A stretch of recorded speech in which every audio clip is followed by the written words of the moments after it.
para pengusaha, saya Coach Hendra Hilman. Hari ini saya akan share tentang kesalahan pebisnis pemula. Ada 5 kesalahan terbesar saat waktu itu saya jadi pengusaha pemula pada saat awal-awal saya jadi pebisnis ya. Jadi sebelum saya jadi bisnis coach, saya juga jadi pengusaha. Tapi pada saat awal-awal saya mulai usaha bisnis, saya ternyata banyak melakukan kesalahan. Nah, ini adalah 5 kesalahan diantaranya yang saya juga pernah lakukan, dan saya tidak ingin Anda semua ya kena kesalahan, ataupun kalau Anda termasuk yang kena kesalahan ini, Anda harus cepat-cepat ya berubah, karena kalau enggak dampaknya akan ke bisnis Anda. Oke? So, kesalahan pertama ya pada saat kita memulai bisnis, bagi Anda khususnya yang pebisnis, mungkin Anda saat ini yang nonton YouTube saya baru pertama kali nonton ya, Anda bisa like, bisa subscribe, dan juga bisa share ke teman-teman Anda yang juga pengusaha, karena bisa jadi apa yang saya bagikan bisa bermanfaat buat Anda semua ya. Pengalaman saya waktu itu sebagai pebisnis pemula, saya generasi penerus dan saya meneruskan bisnis ayah saya.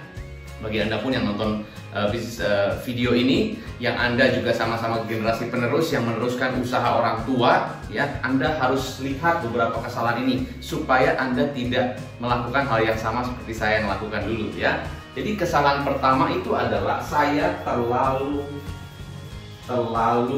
baik dengan karyawan ya. Jadi waktu itu saya terlalu baik dengan karyawan. Maksudnya gimana terlalu baik? Baiklah ya, pokoknya karyawan minta apa ya udah oke. Pak, ini Pak minta tolong Pak, ini kita kalau ke lapangan gitu ya, terus kita kasih diskon ke customernya kadang-kadang minta diskonnya gede. Boleh ya Mbak kasih? Ya deh, kasihlah, kasihan. Aduh Pak, kita nih hari ini nggak masuk, boleh ya Pak ya, karena kita ada acara keluarga dadakan Pak, ini saudara kita ada yang inilah pokoknya segala macam. Iya boleh Pak, boleh nggak pinjam uang Pak, karena saya lagi susah Pak, keluarganya segala macam. Iya oke. Jadi kita terlalu baik sama karyawan ya.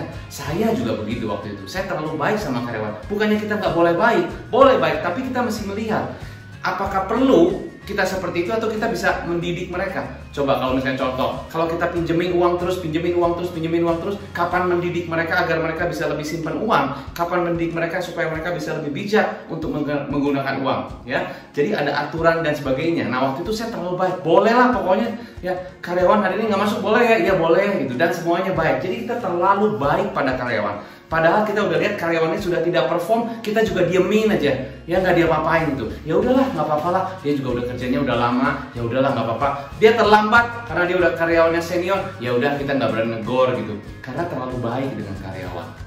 Ya, jadi itu kesalahan pertama. Dan apa dampaknya kalau begini? Karyawan Anda akan seenaknya. Wah, pikir bosnya baik nih, ya udah seenaknya aja dengan bosnya ya. Jadi karyawan bisa masuk jam segini, jam segitu, telat juga nggak apa-apa. Dan akhirnya itu jadi virus. Ternyata boleh nih, pas bosnya baik nih, berarti boleh dong. Karyawan yang lain juga begitu, karena itu akan ngopi. Ya, tapi saya tidak bilang semua karyawan seperti itu. Kebanyakan ada beberapa yang seperti itu karena bosnya terlalu baik. Nah, itu kesalahan pertama saya, terlalu baik, too nice dengan karyawan. Itu satu. Ya. Kedua adalah ya, tidak detail. Alias ngegampangin aja, menggampangkan. Nah, bisa lah. Gini aja pokoknya mah tinggal transfer aja pasti bisa kok. Ya misalnya kita mesti transfer nih, karyawan tersebut dipercaya untuk pegang uang. Ya udahlah, percaya sama dia lah. Jamin dia pasti bisa kok. Kita nggak ngecek lagi, kita nggak lihat lagi gimana background dan sebagainya. Kita percayakan deh. Ya udah, ditagih sama si ini aja, dia pasti oke kok. Ditagih customer sama dia. Ternyata kita nggak ngecek lagi, kita nggak lihat lagi, uangnya dibawa kabur.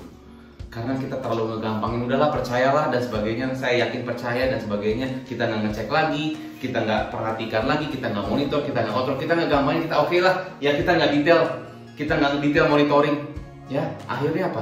Akhirnya yang harusnya kita dapatkan uang, malah uang tersebut malah dibawa kabur. Itu pengalaman saya juga waktu itu. Saya jadi saat awal jadi saya jadi pengusaha itu begitu. Jadi saya sudah percaya banget dengan orang ini, sales yang betul-betul sudah lama bekerja. Saya yakin lah dia nggak mungkin sampai bohong, nggak mungkin dia. Saya percaya deh, customer ada yang mau bayar, Pak bayar aja ke sales saya, nggak apa-apa kok. Boleh Pak, boleh, kasih cash aja, kasih cash. Waktu itu saya oke, ya udah kasih cash. Percaya nggak percaya, ya udah dikasih cash. Setelah dikasih cash ternyata Terus berapa hari saya nggak ngecek lagi laporan keuangannya, karena pikir saya percaya ada sama orang keuangan lah, dia juga pasti ngeceknya benar. Ternyata kerja sama orang keuangan dengan orang sales. Akhirnya begitu saya cek udah 3 hari kemudian terlambat. Ya, uangnya sudah dibawa kabur dan dia udah tidak masuk kerja berapa hari, dan saya nggak ngecek daftar absen dan sebagainya gara-gara tidak detail. Itu kesalahan kedua, tidak detail, menggampangkan, sangat percaya 100%. Padahal kita tidak bisa terlalu percaya juga, harus ada sistem monitoring yang jelas walaupun karyawan tersebut sudah lama. Kesalahan kedua, saya minta kalau Anda juga mengalami ini, cepet-cepet harus monitoring lebih detail ya, apalagi zaman sekarang. Oke, saya tidak bilang semua, tapi basically itu kesalahan saya yang pernah saya lakukan dan dampaknya mahal banget buat saya dan harus saya bayar harganya luar biasa. Itu nomor 2. Ya, saya lanjutkan dengan nomor 3. Apa kesalahan ketiga? Ya, waktu saya sebagai pebisnis pemula, kesalahan ketiga adalah ya tidak memiliki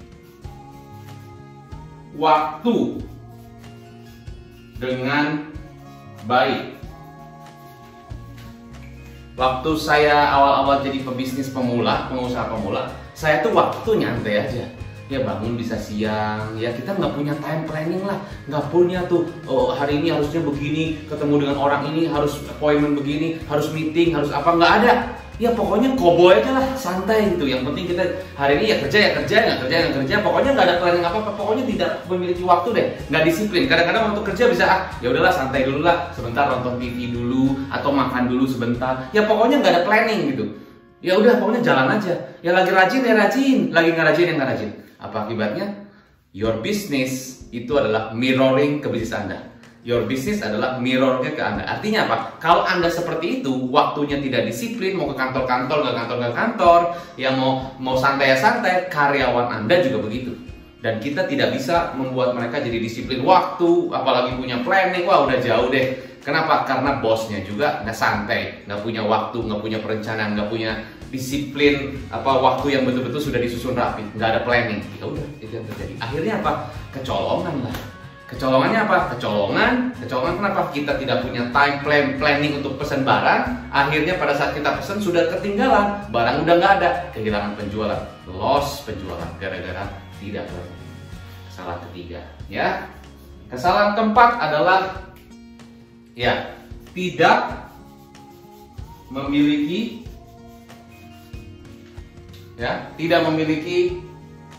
perencanaan. Rencana atau plan. Jadi tidak punya planning. Ya udah jalan aja. Ya tidak punya perencanaan ke depan, nanti kita mesti forecast, laporan keuangan, kita mesti forecast nanti ke depan bakal gimana. Tidak punya rencana planning, jalan aja. Ngeflow aja gitu jalannya. Ya udah nanti jalan aja deh, nggak usah punya planning lah. Udah kita lihat aja besok juga gimana beda. Pokoknya besok ya besok lah. Hari ini besok ya besok. Jadi udah ya besok misalnya ada terjadi apapun kita nggak ada planning sama sekali. Minggu depan mau bagaimanapun tidak ada planning. Yang penting jalan aja setiap hari begitu. Ya udah, itu nggak punya plan sama sekali. Apa yang terjadi? Ya kita kalah strategi dengan orang lain, kalah cepat dengan kompetitor kita, ya dan sebagainya. Kita nggak punya plan, bahkan kita nggak antisipasi bakal terjadi apapun besok, kita nggak antisipasi. Kalau karyawan besok nggak masuk semua juga nggak tahu bakal gimana. Pokoknya nggak punya planning, ya. Dan itu yang menyebabkan akhirnya bisnisnya tidak jalan dengan baik. Nomor 4, ya. Nah, dan inilah kesalahan yang menurut saya paling fatal kalau Anda sebagai pemilik bisnis pemula, yaitu nomor 5. Kesalahannya adalah sok tahu. Udah tahu lah, udah nggak usah ini nggak usah pakai planning lah, saya udah tahu pokoknya ini begini sudah tahu. Ya kita harus ada detail, monitor udah tahu lah. Kita harus ngecek nih customer kita udah bayar apa belum, udah tahu. Ini udah mesti dicek loh, apakah salesman-nya datang ke sana bener nggak, dicek nggak. Waktu itu saya punya distributor, saya harusnya ngecek tuh setiap salesman tuh betul-betul call plan-nya dijalankan apa enggak, mereka kunjungin customer apa enggak. Itu nggak pernah dicek. Saya bilang udah tahu lah, pastilah. Ya udah pasti cek gitu. Ya terus ini namanya mobil operation tuh harus dicek kondisi mobilnya seperti apa, ya gimana pergi pulang kilometernya dicek apa enggak, udah tahu. Wah kita harus bener nih, karyawannya harus dimonitor, harus dicek dulu dia laporan-laporannya bener-bener kamu periksa apa enggak. Wow, sok tahu udah diperiksa gitu. Jadi kita sudah sok tahu. Ya, oh ini pembayaran kenapa pada terlambat? Ya udah tahu lah, nanti kita tinggal tagih. Gitu. Jadi kita punya mindset, saya udah tahu, semuanya udah tahu.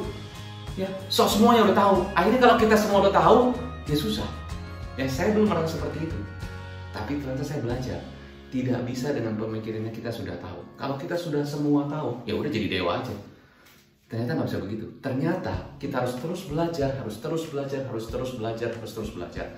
Kita udah tahu yang namanya kita bisnis zaman sekarang harus mulai shifting, harus mulai berpikir kreatif, harus mulai masuk ke online, harus mulai bagaimana strateginya supaya kita trafficnya tambah-tambah dan sebagainya. Kita udah harus tahu, tapi kita lakukan apa enggak? Atau kita cuma sok tahu doang? Nah, jadi Bapak Ibu sekalian, para pengusaha, para pemilik bisnis di luar sana yang nonton channel YouTube saya ulangi, ya, ada 5 kesalahan bisnis pemula. Pertama adalah kadang-kadang kita terlalu baik dengan karyawan. Terlalu baik, too nice. Ya bahkan karyawan yang tidak ikutin aturan aja kita biarin, too nice. Takut nanti kalau karyawan yang keluar gimana? Itu. Jadi kita biarin. Kadang-kadang mereka jadi virus, kita biarin juga. Siapa yang salah? Satu. Kedua, tidak detail. Ya udahlah, itu nggak pernah dicek, nggak pernah dimonitor. Ya, gampangnya. Terus, tidak mempunyai waktu yang baik. Waktu kita santai aja. Ya udahlah, jalannya seperti biasa, nge-flow begitu aja. Keempat, tidak punya planning yang jelas, tidak punya perencanaan ke depan. Dan yang paling parah nomor 5 adalah kita suka sok tahu. Ya. Nah, ini yang paling berbahaya. Saran saya bagi Anda pengusaha, kalau Anda kena dari salah satu 5 ini, cepat-cepat berubah. Kalau bisnis Anda mau berubah. Saya Coach Hendra Hilman, tetap stay positif, stay healthy, sukses terus untuk Anda. Salam pengusaha.